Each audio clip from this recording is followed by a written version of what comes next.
Guys लोग कहते हैं ट्रैवल करना बहुत आसान है, बहुत मज़ा आता है, बट रियल बात मैं बताऊं, मैं दिखा देता हूं आप सभी लोग को। ये देख सकते हैं, ये हाईवे गंगा एक्सप्रेस, जो कि देख सकते हैं कितना खूबसूरत है भाई। खूबसूरत तो बहुत तगड़ा है। और समय में दिखा दूं टाइम कितना हो रहा है अभी बजट टाइम में।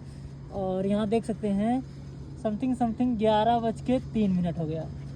तो भाई मतलब इतना आसान है नहीं। अभी हम लोग ट्रैवल कर रहे हैं सिद्धांत नगर टू लेह लद्दाख। तो अभी जस्ट दिल्ली पहुंचने वाले हैं। दिल्ली करीबन लगभग 80 से 90 किलोमीटर 100 के आसपास है।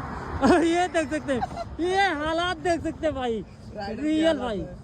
तो इतना आसान रहता नहीं है भाई ट्रैवल करना, जितना लगता है उतना रहता नहीं है। बट यहाँ का सीन देख सकते हैं, बहुत ही ज़बरदस्त।